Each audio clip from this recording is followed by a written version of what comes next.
People who had the most stress in their life live the longest. The more stress you embrace, the better you perform. If you only have one signal about a human and you want to project how long they're going to live, it's your VO2 max that you want to know and improve. Every day, infallibly, I have at least 10 grams of creatine. I do red light therapy. I do cryotherapy every day. You read the encyclopedia from cover to cover. Well, if the President of the United States has time to read an hour a day, I have time to read an hour a day. One of my heroes growing up was Margaret Thatcher. She says, I could assess any minister in like 30 seconds. And if she can do it, why can't I? Keith, welcome to the show. I'm excited to be here.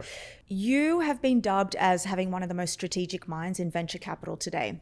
And I think about this a lot, that some of the most successful people in the world in the tech and investing space consider themselves elite athletes.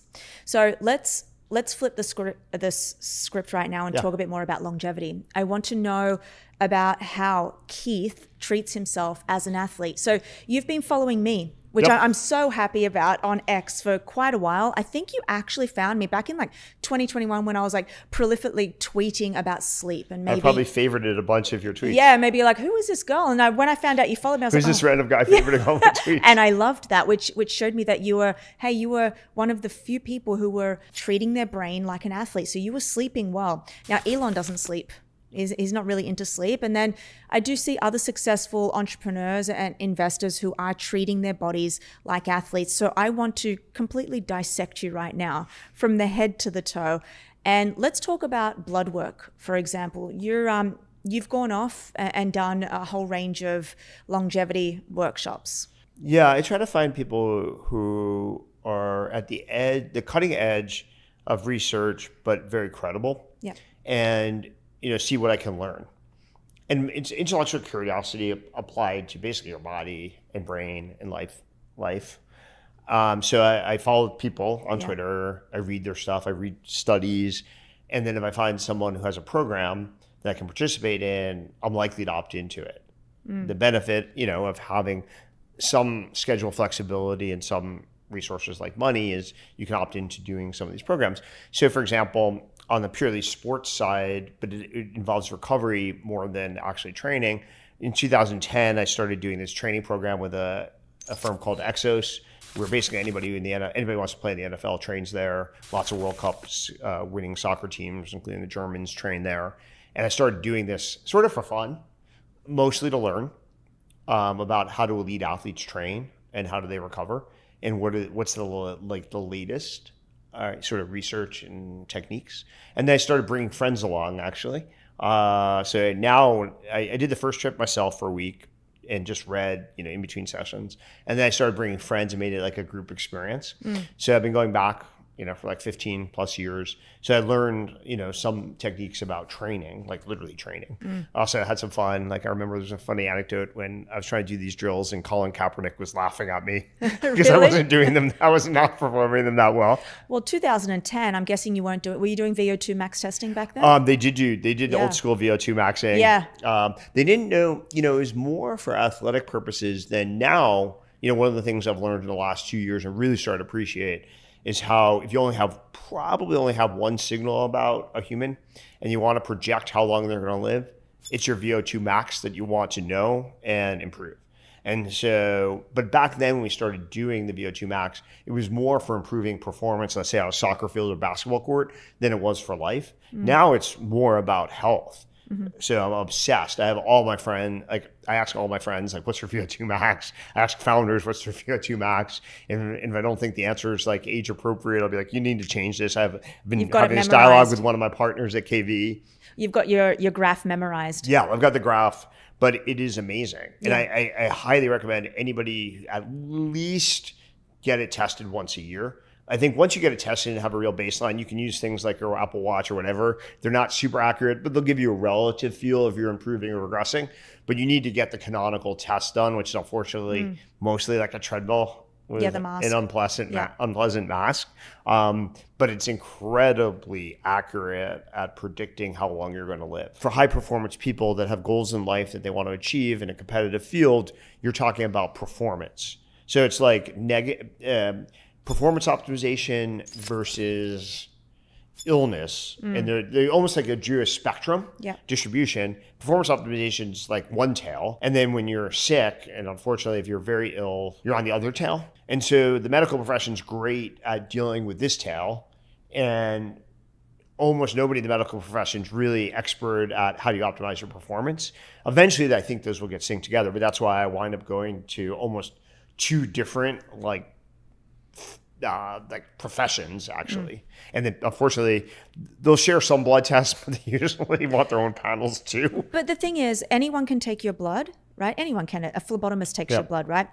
It takes a very specialized person to be able to interpret it. And when you're looking at this, a very good person is going to look at your blood work and base it on two things: trends and ratios. Yes. Based on your age, sex, and goals. You and I right now are optimizing for something completely different. No, that is very true. So the trends, fortunately, I started working with like a concierge doctor in 2003. Yeah. So I have 20 plus years now of trends, which is very helpful, especially when something goes wrong, by the way.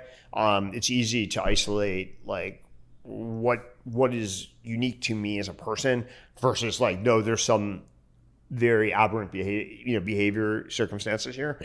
On the performance side, I think you really do, because the reference ranges are all wrong. So this is where you need to go to a performance like specialist. Is anything that looks like a normal result is almost surely not the right answer if you're trying to optimize certain things. So every reference range will come back like fine.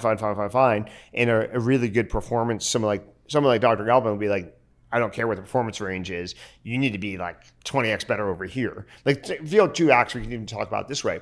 You do not want to be in the middle of the bell curve for VO2 max. What's your VO2 max? It's probably 60, which for my age is actually pretty good. That is phenomenal. That's more than the elite group. I don't know your age. It's probably even a little higher, because actually, like many people, I hate the test. Yeah. And so I kind of give up a little early, knowing I have a little bit more bandwidth, but I know I'm already like past whatever threshold they want me at. Did you wear the I was harness? like a kid like that in school. Like when I was young, I have this problem. If you give me a goal, once I hit the goal, I get a little lazy. So like when I get an A on a test, I would just turn it in and like just want to be done with it versus trying to get a better grade. Yeah. It's no, though, I don't wish that test upon anyone. However, if you do it once a year, it's phenomenal. If you do it once a year, it's great. And the reality is you can probably get a pretty good proxy in about 6 minutes. But also it takes about 8 months of pure real training to change that. To change it. Yeah. So here's the debate is what are the best ways to train it? Because depending upon, this is where it gets interesting, is depending on what your baseline is. So if you're out of shape, you can make massive gains really fast. Go to a Barry's boot camp class, do sprints outside your house or something, and you'll see gains. Now, the issue for a lot of my friends is their results are mediocre, but they're actually training a fair amount. That takes like a very thoughtful, calibrated approach. If you're ready, like a proficient runner, if you're ready to play sports and your VO2 max is low, that actually is a signal that you might actually have like real health issues too. Yeah. So actually I've had this happen twice in close friends of mine where either their VO2 max was off or their resting heart rate was off, but they were young and in pretty good shape. And when they showed me their data, I was like, you need to talk to a real doctor like right now. Yeah. And it turns out probably both of them actually had substantive issues that would not have been caught by any standard medical test for a 30-year-old. You're not wearing an Oura ring? I don't wear Oura. I wear this infallibly. Yeah. Like I have this other quirk that if I don't wear my watch and I do a workout, I have this mental block that the workout doesn't count. Yeah. So I'm the same. I wear a Garmin and a heart rate monitor. Of that, and if I don't wear that, it doesn't work. I go absolutely crazy. Psychological. Like once a year, something happens and like my battery dies, and I have to do a workout before I can find a way to recharge it, and it drives me insane for like 24 hours. Only because I don't know what my heart rate is, and I've just been doing this for the past 20 years. I just like to track year-to-year progress and stuff like that. And so if I'm not wearing it, it messes up my ability to see whether I'm improving, whether I'm dialing in different zone things, or I want a different type of workout. Like I have changed, some of my goals and edited that. But yeah, this is with me once I wake up. I don't wear it at night. Actually, I use the H-Sleep to track. Yeah. But once I wake up until when I go to bed, this is definitely on me. And anytime I go to the gym, do anything athletic, even if I'm like dancing, I probably have it on. And it picks up as a workout. Yes, it does. I want to close that loop. I asked you if you're taking any more supplements other than creatine. Most of the supplements I take actually would probably surprise you how vanilla they are. Like it's omega-3. You know, it's like standard like multivitamin. I do take NAD plus supplementation, which we could talk about. Almost nothing I take is what I would call exotic. The closest to exotic and would be two things. Tally Health, that is a product produced by David Sinclair, has a couple of different versions of supplements. I do take some of his stuff, and I have a couple of little quirky things that Dr. Galpin added to my regimen, but they're pretty boring, actually, honestly. This is not, I don't take like peptides or anything. Like I don't do anything that would seem unusual. I take green tea. Which is, there's a lot of good evidence actually. Benefits of green tea, omega-3, like this stuff is very solid. Omega-3 is part of my top tier and whey protein. I take vitamin D. When I was living mostly in Miami, it was easier to get vitamin D naturally. New York, it's a little harder, more difficult, but I take vitamin D supplementation. I've got pretty convinced that turmeric is magic, cinnamon and turmeric. But again, they're pretty vanilla. Turmeric, I actually did injure my back once a few years ago. And I had the benefit of seeing two very, very good specialists, one in SF and one in New York. And the New York one convinced me that rather than do all these crazy things, I should just take turmeric. And so I've been addicted to turmeric since. Yeah, I think for that, the mechanism of action is in curcumin and the substance in that. So what that does is it's able to block this inflammatory biomarker called NF-kappa B. We don't have to go into that, but it is wonderful from a clinical perspective. I do want to argue we don't have to go into it, but we can argue the NAD if you want. I've seen some recent research about that it's not effective. Yeah, so I found it was to be like potential upside, very limited downside. I read all the studies about cancer. I understand them. It doesn't cause cancer is the most important thing.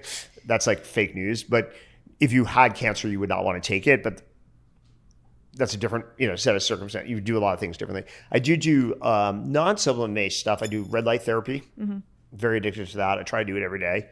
I do cryotherapy. I try to do that every day. You've got red light panels at home? I have red light panels at home. Yeah, me too. Which makes it easier. Like a lot of things in life, if you want to do it regularly, you want to make it so convenient that there's no excuses.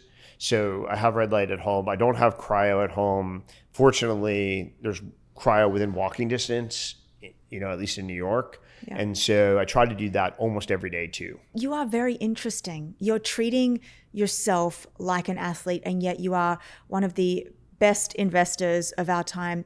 So on that, predicting how long you're going to live is one thing, yes. And it's one of the strongest predictors of both health span and lifespan. So for example, one of the arguments Dr. Galpin made to me, those of you should follow him on Twitter, was a certain percent improvement of your VO2 max is more important or will have less effect or whatever than quitting smoking. It's like that's the order of magnitude impact of shifting from 20 or 50th percentile to top 10 or 25th percent. And so that's pretty eye-opening when you realize how much time public education money has gone into anti-smoking crusades and campaigns, which has been effective, I think. But fundamentally, when someone's if you just improve your VO2 max by 5 points, it's as impactful as not smoking. Your eyes light up, and then they show you the graphs that prove this. It's actually true. Well, how does... By the way, I've never smoked, so... Me either. How does increasing and optimizing your VO2 max make you a better investor? So here's where it gets a little bit complicated. I could take it at a high level and then try to build it up bottom level. One of the things that's challenging about being a VC as you get older is many things about being a VC do not age gracefully. Building companies is kind of a young person's game in many ways. You can debate exactly how young. It's a little bit like professional sports. And staying relevant as decades go by, technologies change, founders grew up in different generations using different technologies, different techniques, different cultural norms even. Staying relevant is really difficult. So I think one way you do that is you just keep your body and brain to be very young, very intellectually curious, very sharp. I have some fun now. I get to occasionally spend time with professional athletes who've been able to perform at a high level at more like an advanced age, like 40, or like DJs is a good example, where being a professional DJ at the high end of the profession is typically a very young person's game for lots of reasons. But there's a few. Tiesto is basically my age. Armin van Buuren's basically my age. And so when I get to meet up with them, I'm more curious not about their music, but about how they stay at the top of their game at roughly my age. Because if they can do it against the up and coming 21-year-old DJ, then I should be able to do it, against the up and coming VC and stay relevant to the up and coming founder. Yeah. Is there something that you've noticed against all of these athletes, entrepreneurs who are nearing the 40 zone in age, and something that they do differently that others don't? The funny thing is 80% of the stuff is basic common sense. Yeah. They optimize their sleep. It's like they take their sleep seriously. They try to avoid alcohol, like some of the people I named, completely off alcohol. But it's like sleep and alcohol are just like inversely correlated in many ways. Quality of sleep, depth of sleep, all that stuff. That stuff is fundamental. Like I saw Brian Johnson's on this crusade where he's right. 80% of what you can do is like get high quality sleep consistently. And then, yes, you can tune other things, but the fundamentals trump a lot of the advanced stuff. So just start. So like back in the day, one of the first investments I made when I became a VC was 8 Sleep. It was intuitively obvious to me. What year was that? 2013. Okay. It was intuitively obvious to me that the best way to improve people's life, health, professional performance was better sleep. And in 2013, was there any product on the market that would improve your sleep? Blackout shades, air conditioning, but not really. And then I met these founders, and they talked about how they showed me studies that if you lowered your core body temperature, you'd induce more deep sleep. I was like, perfect. Now you have to build a product that does that, but connecting the dots seemed easy. Interestingly enough, the way I met the founders is kind of an interesting story. So I had a friend that was a successful tech person in the Bay Area, and he was terrible with his sleep. He was very smart and very successful, but he would like not sleep, go out all night, like whatever. But I would always be yelling at him, admonishing him that he has to sleep more and stop going out and stop doing these crazy things. Anyway, about 8 years go by, and he emails me and said, I found the perfect company for you. It's about improving your sleep. And so it was all because I'd been admonishing him while we were working out about his need to sleep that he remembered me. And then as soon as I found it and they showed me the study, I was like, great, we can connect the dots and productize it. And that became 8 Sleep. So I led the seed round and then led the A for that company. I proselytize about it all the time. I probably purchased more than many. Every place I stay has an 8 Sleep. Like I go stir crazy if I have to travel and can't get my hands on an 8 Sleep. It is really effective. Yeah. 8 Sleep was my very, very first sponsor back in 2021. See, they're really good. They obviously have taste. They believed in me and I believed in them. I'm up to the pod 5 now. So I love my 8 Sleeps. Yeah. I want to stay on this because one of the best things you can do for your brain and to become, cognitively acute and be able to make the best decisions is resistance training. And I'm guessing you're doing that. Let's put it this way. There's things that clearly have some potential upside and that have no downside. So sleeping better, all upside, hard to measure exactly how much it improves things, how much it expands your lifespan, but it clearly has no downside. And the lack of sleep definitely has significant downsides that are very empirical to validate. Same thing's a little bit like creatine. I started taking creatine 3 years ago. There's clear evidence that it improves cognitive function. I used to resist it for like aesthetic goals for a variety of reasons we can talk about. I got comfortable that was no longer a major concern. But as soon as I started reading the cognitive research, every day, infallibly, I have at least 10 grams of creatine. At least. Some of the research on the cognitive stuff is actually maybe you should be even pushing the dose of that up. But right now I'm on the 10 to 15 grams program. Why are you taking between 10 to 15? When do you take 15? Well, so for aesthetic purposes, 5 grams is probably the right amount. But if you look at the cognitive studies, you could argue it's 20 to 25, but that feels like a lot. Because there is processing with your liver and stuff. And I don't think you want to push the envelope there. But the cognitive studies are very compelling. Now, there's like 3 to 5 years worth of them. This was 3 or 4 years ago. There's only 1 or 2, I think. So it was like it's pretty novel, but I'm completely convinced that it's a good idea for almost anybody to be on creatine. Yeah. Do you feel the difference? I actually don't, although I do. There are some recent studies about if you have poor sleep, that if you take 15 grams, you can suppress some of the symptoms for at least that day. It's not a good idea to rely upon creatine to avoid sleep. But on, like anybody, I have days that I don't sleep perfectly. I wake up in the middle of the night. I have to travel across time zones. On those days, I will take another incremental 5 grams. And I do think it has some impact. It does. There was a recent study within the last year that showed that you can offset some of the symptoms of sleep deprivation if you have around 15 grams of creatine. Likely, if you go and do a bout of high intensity exercise after sleep deprivation, which consists of around 6 hours, I would say, then you can also offset the effects. Well, so I do that too. Again, I'm going to do the high intensity exercise anyway. But if I have had poor sleep, the first thing I will do is go right to the most high intensity exercise I can tolerate. The first 8 minutes is usually very painful mentally and physically. If you can get past that, endorphins, adrenaline kick in, and the rest of the class or whatever is easy. But it does have an adrenaline sort of power refresh sensation that does avoid or mitigate some of the effects of poor sleep. What are the other supplements that you're taking? Because we mentioned earlier offline that you did a whole range of biomarkers. So you've tested your blood aggressively. I'm guessing you've done around 22 vials of blood in one take. It's not particularly fun. No, you almost pass out. But if you can get 1,000 biomarkers tested and then optimize from that, I kind of split into two worlds. So I do this with like my physician and medical team, and they're looking for mostly different things than like someone like Dr. Galpin would. There's some overlap. Yeah. So I do both. One thing I've noticed is that the men that I work with are incredibly intentional about what they eat. They know about their protein, their creatine, their supplements, but very few of them know about what they're putting on their bodies every single day. And this is why I've started recommending Based Body Works. Now, it's not for me, but it's a men's grooming company built around clean, plant-based formulations without sulfates, parabens, or endocrine-disrupting chemicals. But the products still perform exactly the way you expect it. I always tell my girlfriends who are trying to conceive to get their partners on this so the endocrine-disrupting chemicals in other products doesn't disrupt their conception process. I tell them just switching from your shampoo or your body wash is one of the easiest upgrades that you can make. So if you want to get some of this, then use code NEURO for 20% off at basedbodyworks.com.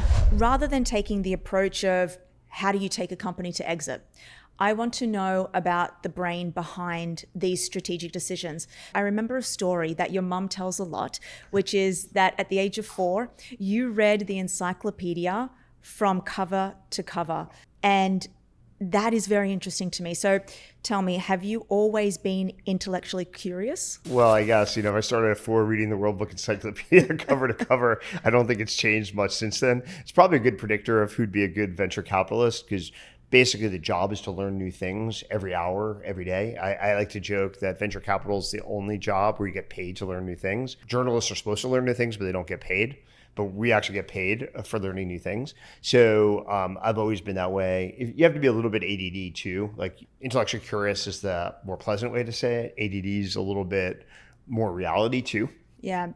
I think when I hear this story, it kind of reminds me of Elon. He did the same thing. He ran out of books. He read the encyclopedia, ran out of books in the library, and he was just hungry for more. And it makes me think that are all of the greatest minds in history. And even if you read the Walter Isaacson Jobs autobiography, it says the same thing. Voracious readers, I've noticed that it's not the only signal that predicts success, but many, if not most, if not virtually all of the most successful people in fields I've worked in, politics, law, tech, are voracious readers. Patrick Collison's a voracious reader. And as you probe into people's history, my parents incentivized it too. I grew up in a middle-class household, and we definitely had scarce resources. We couldn't just spend money frivolously, but I had an infinite budget for books. As long as I read the book, I could buy as many books as I wanted. And so what did I do? Since I had limited budget for clothing and limited budget for other things, I substituted into reading, and it worked magically. So I would just take a trip to the bookstore, and then I'd go to we fortunately had a library that was a public library with 2 public libraries that were pretty proximate and very nice. And so I would show up at the public library and probably check out 40 books. Yeah. And then actually read them all and then go back a week later and get a new 20. And it became like addictive to you, and that's what you learned. I love to read. I started, maybe interestingly enough, I didn't start with nonfiction. I actually started with fiction for the most part. I used to read these like classic like spy novels, like thrillers, like Jean le Carré and Frederick Forsyth, and later Tom Clancy and Robert Ludlum. And that made me a proficient reader. I enjoyed reading, so I just read more. And then over time, read more and more nonfiction, and substituted now to be 90% nonfiction, actionable things that, sort of are productive and that I can leverage, versus fiction I rarely read now. I try to occasionally when I go book shopping, find a new piece of fiction, but I sort of have to force myself. It's like eating your vegetables. It's very fascinating to me that somebody like you, with where you're at right now in life and in business, has even time to read. Well, you sort of force it. So one of the books I read when I was growing up in high school, or maybe junior high school, was one of the books Richard Nixon authored, which is one of my favorite books of all time. It's called Leaders. And it's a profile of like the most important 10 people like that led different countries in his career. The two chapters, though, that are most fascinating are the introduction and the epilogue or something. The introduction, he talks about when he was in the White House as president of the United States, he forced himself to read an hour a day. And I just woke up and said, well, if the president of the United States has time to read an hour a day, I have time to read an hour a day, period.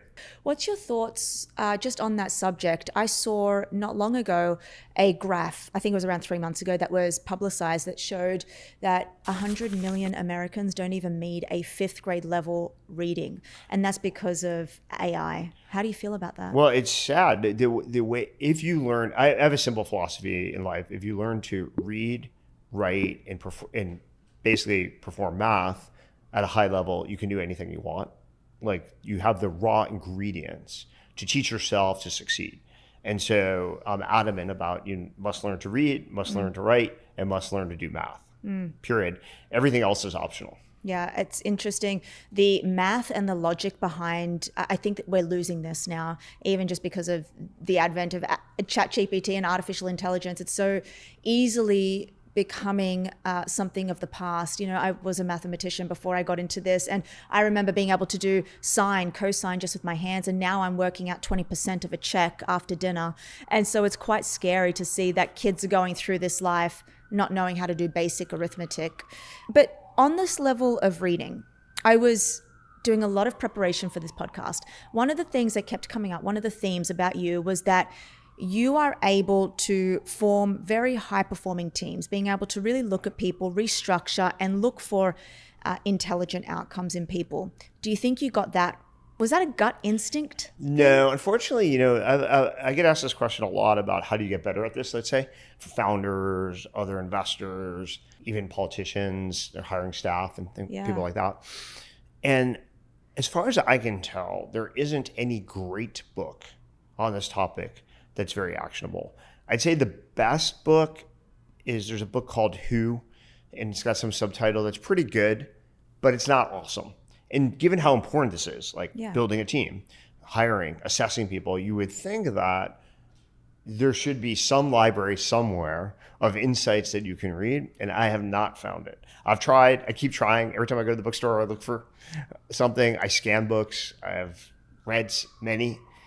Nothing that I find exciting, interesting, actionable, unfortunately. Maybe one day I'll have to write it myself. But so the way I've had to learn this is like many other skills in life, trial and error. It's like a muscle. You kind of have to interview people, assess people, hire people, learn from your mistakes and learn from your successes, what worked, what didn't. You learn hacks and techniques of shortcutting. Right now, I'm very proficient at, like, I can look at like a LinkedIn profile and immediately sort into yes, no, maybe, and just being able to sort that fast. The maybes take study, but the yeses and nos are pretty quick. And so that allows you to move very rapidly. I also learned this, one of my heroes growing up was Margaret Thatcher. And also in high school, I read her, I read her autobiography. First volume of her autobiography. Yeah. It was amazing. And I remember reading it. And in there's a sentence where she says, I could assess any minister in like 30 seconds. She might have said 3 minutes. It's either 30 seconds, 3 minutes. And I was like, boom, that's my goal, is I need to be able to learn to assess people in 3 minutes or 30 seconds. And if she can do it, why can't I? And so that was always the goal. I think I actually can do it now, most of the time, pretty damn well. And it's very relevant and very useful as an early stage investor. But it took, years to practice that craft, devise insights, edit the insights. It's still fraught with error. Like there's definitely a high variability there, but being able to know when someone has very high potential very quickly is extremely valuable as a VC. I mean, I love what you said about being able just to go onto LinkedIn and being able to specifically look at that. What is it on LinkedIn? I've never heard anyone say that. So there's several things. One is like you're looking for, and some of this will be, let's say, mundane, but it's worth restating. Sometimes restating the obvious is useful. And then there's some things that are a little more subtle. So one is just simply like, is there a trajectory of success?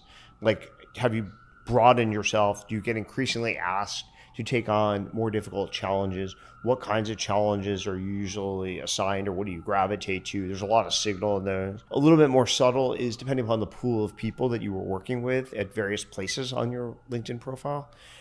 There are things about that pool that probably apply to you. So for example, let's say, in my generation, you worked at some prestigious high profile investment bank. You probably have the capability for pretty high work ethic. Like young investment bankers, in my era, easily work 80 hours a week, easily. And so if you thrived at Goldman Sachs, plus or minus 20 years from like when I grew up, there's no way that you don't have the ability to work hard if you want to, period. Just, there's no way you could have survived 2 years, even as an associate there. Or like, there's places that are notorious for IQ. Like there's just no way to get a role and succeed for years and get promoted without pretty high intellectual horsepower. So if you know something about the pool, the hardest thing about LinkedIn is when there's some role and responsibilities that you don't have any familiarity with. So I see a company I've never heard of. I don't know how to sort of triangulate or normalize against that. But for companies that I've worked with, for companies that I know, people that I've worked at, companies that I understand their hiring process, it's fairly easy to detect a lot of things. And then what I do with that is when I do interview a candidate, I skip over the things that I already pretty confident that the candidate will be good at. So if I think you have strong work ethic, I won't ask any questions about it. I'll only ask questions about things that I'd be more concerned about. Like, so I may be concerned about creativity. So they'll just probe on that. So it makes the interview, that scarce time, that 20 minutes, 40 minutes, 60 minutes, 2 hours, whatever it is, be highly productive, high leverage, because I'm only trying to learn things that I can't learn from paper. Do you remember the day that you met the founder of DoorDash? Oh, of course. And how did you look at him and think, this is the one? Well, so he was an intern at Square. So it was actually pretty easy. So I had a lot of experience. I remember the day when I first met him, when there was a VP named Alyssa at Square who wanted to hire him as an intern. And I had never approved a business intern before. I only believed really in design interns and engineering interns. And so she knew I'd be somewhat critical of the idea. So she's like, you need to meet this guy. And his profile was actually, even back then, pretty interesting. While he was, so first of all, he did really well in math at Berkeley, like 4.0, which Berkeley back then did not have great inflation, certainly not in math. So that was impressive. Secondly, he had, while he was working, managed to navigate an internship at internship, or maybe even a more formal title. I think maybe associate at a pretty good VC fund. Those are not easy roles to get your hands on. And then he had worked with Alyssa at eBay PayPal. So I remember meeting him in the conference room. I remember exactly what conference room we were in. And he basically talked me into the role. But then by the time he was leaving to start a company, he went to GSB. I tried to convince him not leave to go to business school. He didn't listen. But when he finally found, what he wanted to do, he used the time at GSB to network actually with CS grads and CS students. So he had co-founders, which he actually wound up working with 2 that he met who were undergrad CS students. And then by the time they had a specific idea, he came by my office, and I was pretty sure I wanted to invest. But that was easy because of the prior history. Assessing, so actually this is a good point. I've found the first thing to learn and get really proficient at is assessing people you know well. Yes. People you've worked with, people you've grown up with, people you went to school with, lots of data points. The most difficult thing about assessing is random stranger X, where you have no context other than maybe a LinkedIn profile, and you meet them for the first time and you have to make a judgment call. Should I hire this person? Should I fund this person? That's an order of magnitude more difficult than assessing people you worked with. I actually sort of point out, to my colleagues all the time that anybody who I worked with, I need to make that call as a VC 90%, 99% correctly. There's no excuse for being wrong about that because I have enough data points that I just need to be able to draw the line of this person's potential and, really shoot myself if I'm wrong. Random strangers, if you're really good at early stage investing, if you get those calls right 30, 40, 50% of the time, that's like Hall of Fame level because you just have so few data points. Since you were math, geometric point, you can draw one data point, you can draw an infinite number of lines through. You have 2 data points, there's only one line you can draw. Yeah, it's interesting because you said that in the earliest days of PayPal, there was about 300 to 400 of the best tech employees in the world, and there was only about 17 barrels. Yeah. What's a barrel? So a barrel is a person who can basically take an idea at a pretty conceptual level and just make it happen. Yeah. It sounds simple, but very few people can actually do that. Zero to exit? Yeah, there's an old school expression that maybe is more compelling and more intuitive called fire and forget. Yeah. You just aim someone at some direction and then you just don't have to think about it. They're going to make it happen. And if they can't make it happen, they will come back to you for feedback along the way in a timely manner where you can help, you can inject yourself before it's too late. As time gets closer to deadlines, the options and the ability to intervene successfully really radically reduce. I used to draw this graph of as T gets close to 0, your options compress fairly substantially. So those people are very scarce, very rare, and indispensable to building a company. Has there ever been in your perspective, a time where you thought you had failed? You made the wrong decision? No, I mean, if you're ambitious, you're always trying to be better.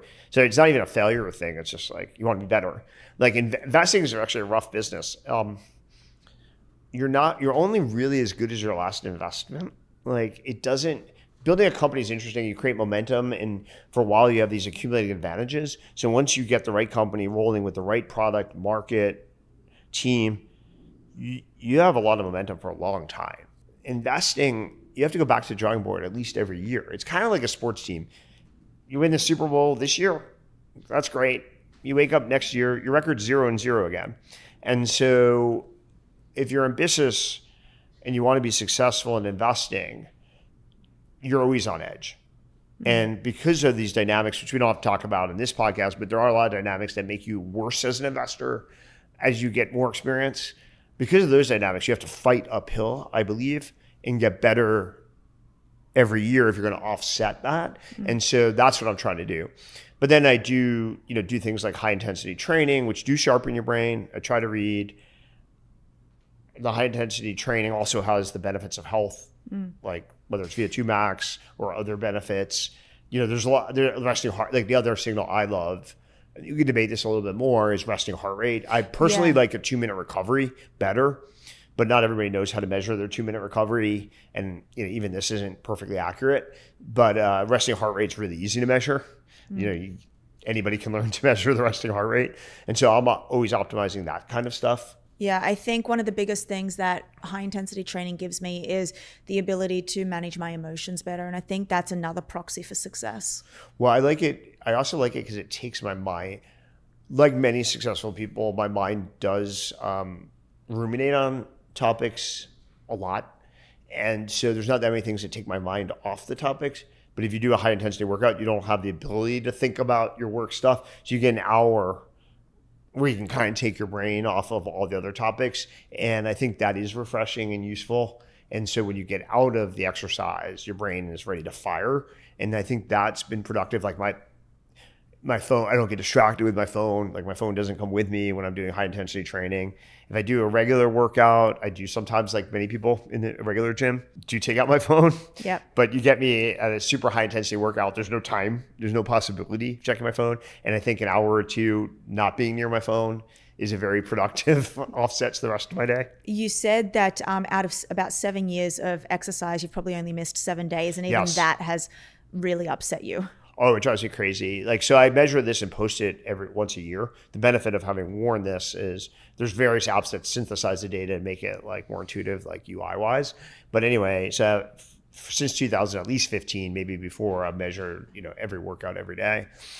And in the last few years, actually the last 2 years, I haven't missed any days, but over the last 7 years, I missed 7, which is annoying. There's one day coming up that I'm a little nervous about.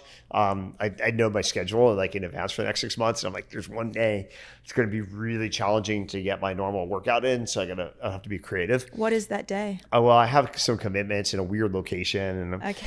It depends on what kind of gym I can find around there and whether there's a run I can do. I'll try to find it, but I'm nervous. But so yeah, I never miss. Those 7 days include things like one day I traveled across an international time zone and I couldn't figure out what to do about that.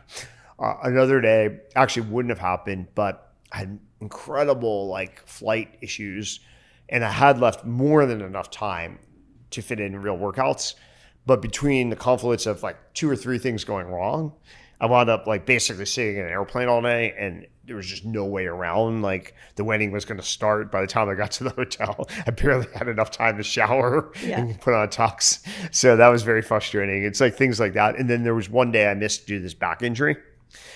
Literally, when my doctor found out the first time, when I talked to my regular doctor about it, my concierge physician, he's like, this sounds like you're going to have to be pretty casual for about a month. So when I talked to my specialist, I was like, you have about 24 hours to fix me. Yeah. And he did. You seem so maniacal about this, right? Yes. And which is great, right? So let me derive where this comes from. Yeah. One of my favorite expressions in life is called no days off. Hashtag no days off. It's kind of like an expression that became popular for a while when the when the New England Patriots were winning a few Super Bowls, and when they had their parade to celebrate, whatever Super Bowl number X it was in a row, Bill Belichick on the podium was like, well, the reason we won was because we took no days off. And so it became a good mantra. But if you take a step back, everybody talks about compounding habits. And I think basically I just treat my workouts, fitness program as brushing my teeth. It's you don't skip brushing your teeth. And if you do it every day, you're just going to continue to do it every day. And what I'm afraid of actually is if I take one day off, then the next day I might take a day off. If you just don't allow yourself to think of it as optional, it never becomes optional. And I'm terrified that if I take one day off, there's always some reason why I should take a day off. I slightly aggravated my back this morning. I can in theory take off my afternoon workout or an evening workout tonight, but I'm not going to. But if you start thinking that way, then, well, in theory, in the morning, maybe it feels a little uncomfortable and maybe I miss that. So it's if you just don't allow that to enter your brain, it just never enters your brain. Is this how you treat investing, with this much precision and obsession? A little bit. I think people who are successful in any field are a bit obsessive. I think obsession is what yields success in a craft. If you want to be a great basketball player, the best way to become a great basketball player is take 500 shots a day when you're growing up, every day. Is there anything that you're afraid of? Yeah, I'm claustrophobic, so I hate MRIs. I was going to ask you if you've done a full body MRI. I do, but I have to. Fortunately, actually, thank God for Midjourney just announcing yesterday a solution. It's Midjourney just announced, it's the best thing ever for me. Because I'm not super claustrophobic, but moderately claustrophobic. Is that in the US? Are we going to be able to do it here? It's ready to go. This will solve my life. So anyway, when I have to have an MRI, if my head has to be under the MRI, I go crazy. And so fortunately in the US, there are these open air MRIs to one side. But there's about one of those per city. New York has one, but there's 1 or 2 locations. Miami had one. There's 1 location. So if the MRI is mostly optional, you can set it up there. The resolution's a little worse, but it's very convenient, and I can tolerate that. but a full MRI over my face would absolutely drive me insane. And, the doctors were like, well, you should just take Valium. I'm like, no, I don't take drugs. Like, don't take drugs. Let's talk about not interfering with your brain. Like, I refuse to take any drugs unless the doctor convinces me, A, it will address not the symptoms, but the root cause of a problem. And they can convince me that it's very unlikely to have cognitive impact.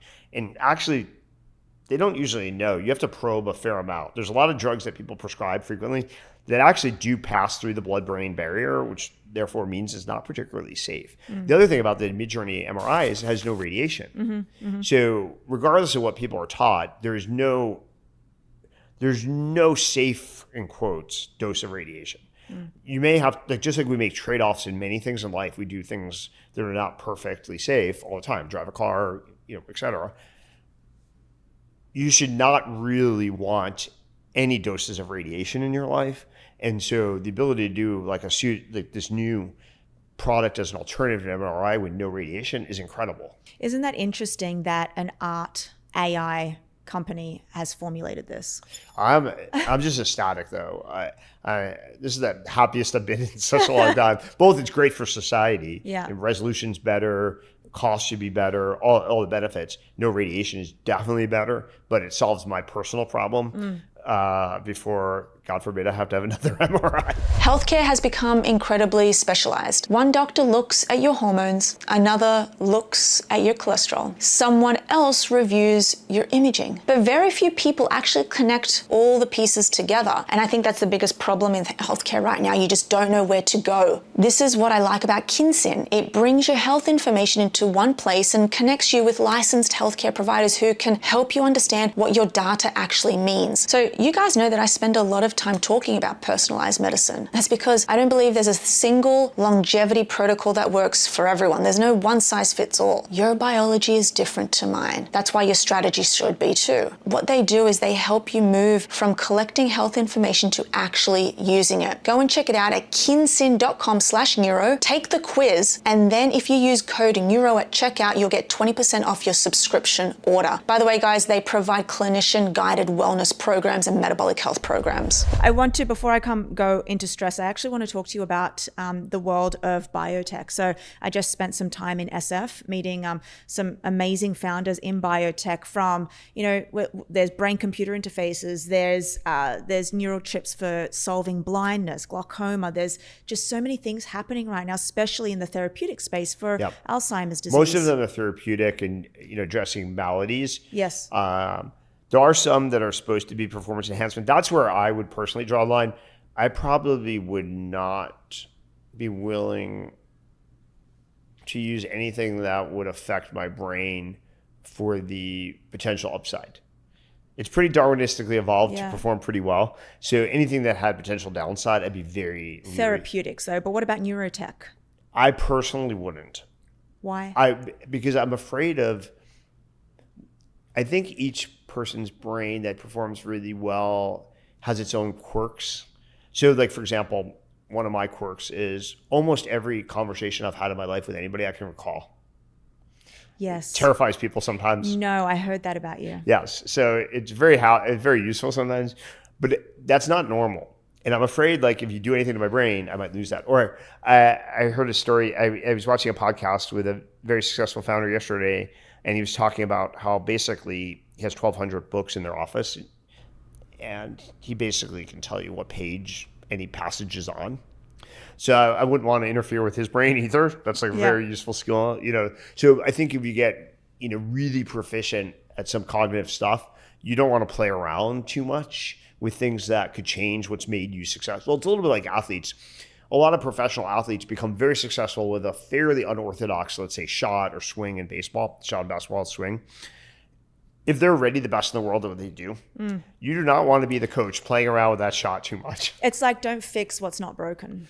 Yes. So anything that doesn't touch the blood-brain barrier, I'd probably be fine with, but I'm very leery. Now, if I had, some traumatic experience, if I had some malady, there was a few years ago where I had a scare that I might have like a brain cancer. It turned out I did not.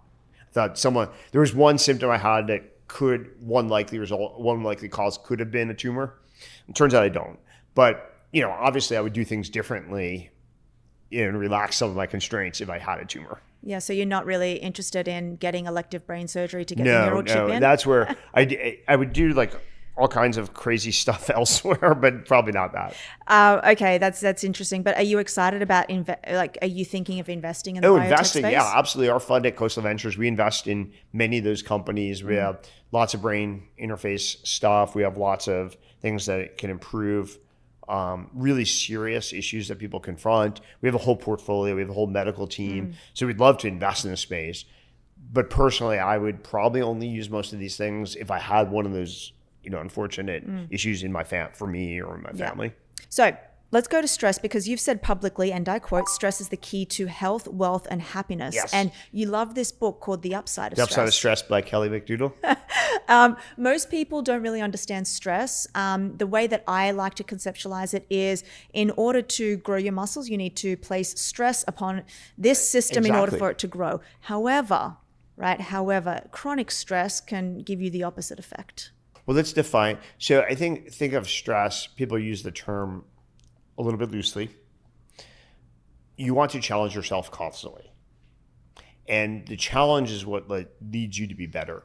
But her research in the book is incredibly compelling. So she starts in the beginning of the book, and there's a TED Talk for those of you who want to watch. The book's better than a TED Talk because she wrote the book after the TED Talk, so it's got more depth to it.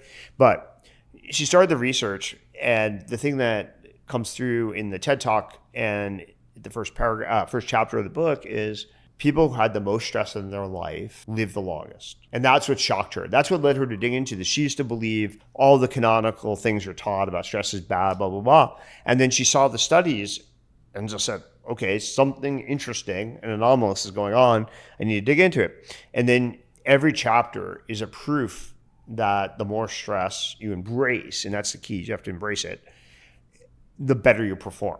And you can show it at the micro level, like the cellular level. You can show it at the output level, like your performance on tests or interviews. Like they do these experiments with like interviews. Kind of a fun, easy experiment is you have three groups. One group is told stress is great. The other group's told like try to avoid the stress, minimize the stress. The third group's told nothing. Every single version of this test, the group that's told stress is good outperforms the other two groups. Any version of a test you give these people, you can give them an objective test, subjective test, interview panel, doesn't matter. They outperform every single time. Do you think that the reason why people aren't as successful is because they're afraid of stress? I think so. So basically, what she also exposes in the book is most of the research that led to this, sort of cultural norm that stress is bad was actually torturing people and torturing animals in the 1950s. It wasn't stress. It was like, let's subject people to like literally torture and then see if that's good for them. Shocking. Chronic torture is not good for people's performance health. But she actually does go through all the original studies that led to this conclusion. And it's either real torture or borderline torture. Yeah. It's not stress in the sense that most of us use the term. Is it psychological stress? Is it physical stress? Both. Chronic stress. No, so let's talk about chronic stress. There is a caveat here. Chronic stress, which means constant pressure where you don't have a feeling that you can control the outcome, is bad for you. So there's two ways to do that. One is you can modulate some of the chronic nature, like the consistent nature of it, and some of it's giving you belief and or ability to shape the outcome. That's how you turn that into a positive. But I highly recommend reading the entire book. She's an assistant professor at Stanford, like totally worth reading for everybody. It'll change your life. This is the number one book. When people are like, what book should I read that will most likely change my life? This is the book I give people. But wouldn't there be moments, and you can probably speak more profoundly to this, where founders are on a roll, but then they're not able to, something happens, a divorce or a death in the family, and they're not able to manage that stress and everything goes downhill after that? I think, look, everybody goes through life with significant challenges. Yes. Significant others, your own health. It is part of life. Like I was watching, the Knicks winning their championship last week, and Mike Breen, the broadcaster for the Knicks and for NBC, had this great line at the end. He's like, life isn't perfect, but there are perfect moments. And so, everybody has to navigate the imperfect moments, but it's also the mentality you bring to the imperfect moments that does improve your odds of succeeding ultimately. I feel like I would I would thrive working under you only because of one thing. And it's what we spoke about. It was this notion of psychological safety and high performance teams. Can you talk about what you think about this realm and being able to criticize people publicly? Yep. High performance people are very demanding, period. It's the only way, like, think about it this way. Take a competitive world, again, pick your profession, tech, investing, Wall Street finance, DJing, music, sports, whatever sport you like. It's hyper competitive. And if you want to be the best and outperform everybody else who aspires to do the same, you typically are obsessive. And obsession comes with very high standards and very high demands on yourself. If it's an individual sport, it's on yourself. Typically, it's not just yourself. It's everybody around you. One of my sort of favorite books to recommend people who want to really see it on steroids is, and in sports, you can read this book, Jordan Rules. It's about Michael Jordan, the Chicago Bulls. It illustrates it. It's an old book. Very well about how the best are demanding of everybody around them and either don't suffer fools or mediocrity very well. If you want to read it about it, there's a kind of amusing movie, more Devil Wears Prada. It's a little bit more amusing version of the story. You want to read the more sad version, but relevant version of Whiplash. Convey some of the obsession that yields success too. But that's what being very successful entails. Now, that goal is not for everybody, and everybody doesn't have to have that goal.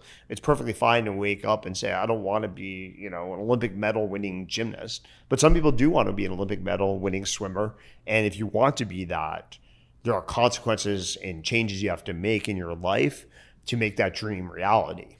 Have you read Walt Disney's biography? I have not.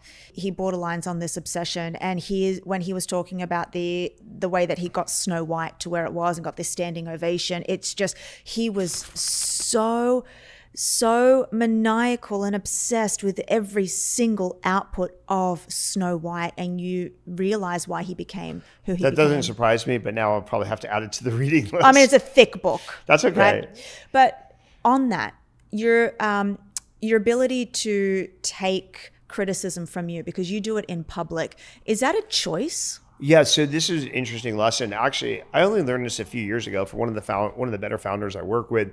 Convinced me that this is the better way. So everybody's, again, it's one of these canards everybody's taught, criticize in private. And he's like, that makes no sense. All criticism should be in public. And I was curious to explain. And basically what happens is the rest of the team around you usually knows something is wrong. And when you criticize in private, they don't typically know that you're addressing it and fixing it. If you do it in public, it becomes a joint problem. We're all going to solve this together. And they know it's being addressed versus ignored. So it's basically, it comes down to a framework is, are you optimizing for the individual? It might be more comfortable to be criticized in private versus optimizing for an organization. If you're in the company building or team building world, the criticism in public helps the overall organization succeed and thrive, which is your goal typically as the CEO or general manager or coach. I think it does demand a certain type of individual and personality to be able to withhold that. Yeah, I think you can get acclimated to it if you haven't grown up in that environment. Yeah. I think some people grow up in an environment, they may have parents that are very critical, maybe natural, right? Like I remember when I was young, coming home with an A- somewhere between 4th and 6th grade. And my mom's like, why are you having A-? And I said, Mom, everybody else in the class got an A-. And she looks at me and says, everybody else in that class is not my kid. And you learn very quickly that the A- is not acceptable. So your demand for excellence has been deep rooted into you as a kid? Certainly the academic side. Yeah. Do you have friends? Oh, lots.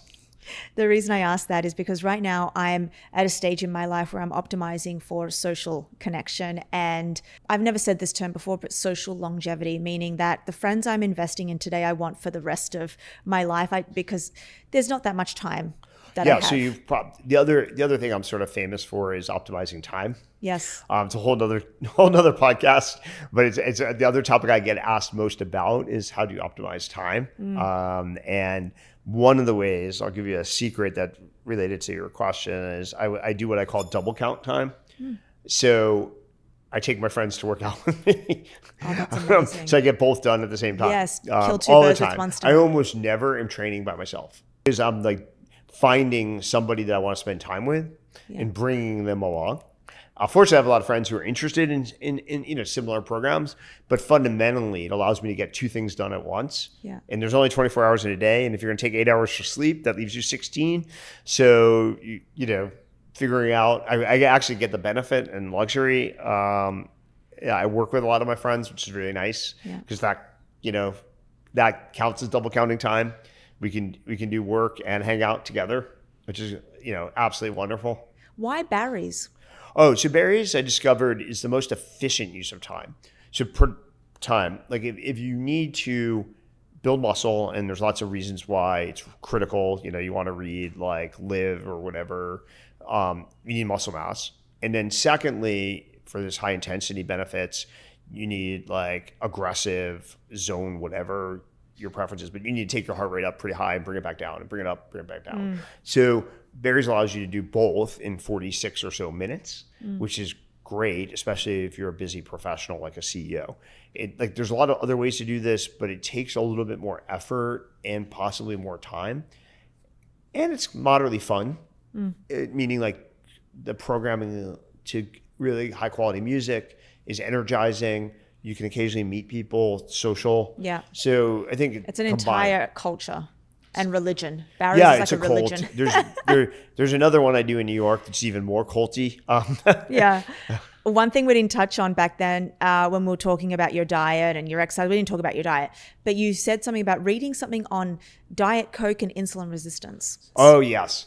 So one of the flaws I had when I was growing up, both in law school, as a lawyer, a law clerk, and even early in my tech career, I was addicted to Diet Coke.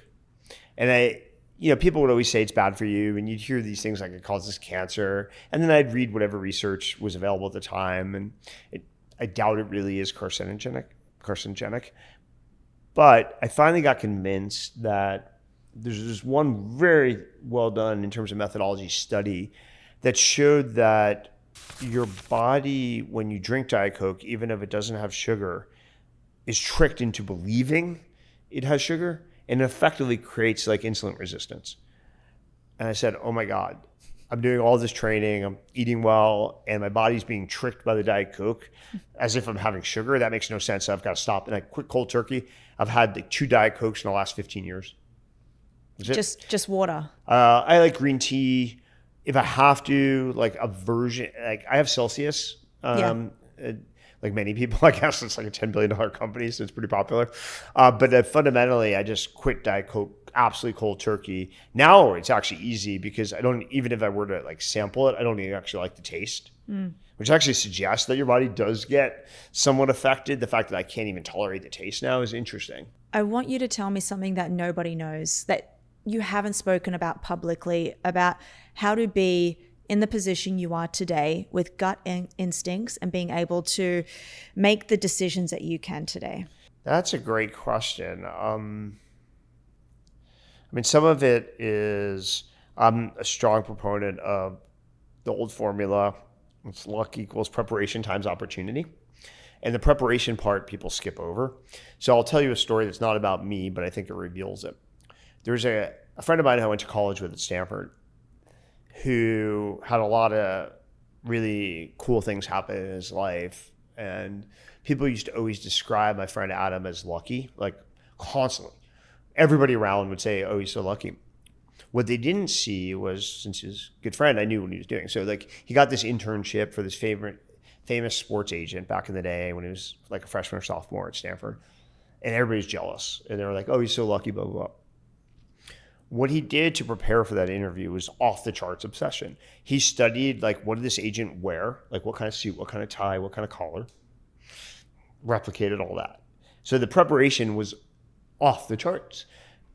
Not surprisingly, if you prepare for everything in your life that way, some rolls of the dice work out in your favor. So as you both expand the opportunities to get lucky, which I think the surface area is an important ingredient, but then your preparation that means you're ready to seize the opportunity And that's the invisible work that people don't see that looks like luck. So I've been a pretty big proponent of that. So preparation times surface area. And so putting yourself in a position to thrive when the dice kind of turn, roll the way you want them to, you're not caught off guard. What if somebody says to you, but I have prepared? Well, what level of preparation? Exactly. And then how many years? So I think there's another expression I learned from a very successful, fairly famous person, was in any short dose of time, luck dictates a lot of outcomes. But if you expand the time frame, you regress to sort of meritocracy. And I think that's true. You learn this technique as a lawyer, actually, which is changing time frames can really change the result. And so if you think of, like, let's say people in tech, yes, there are people who enter tech and they join Cursor right out of college.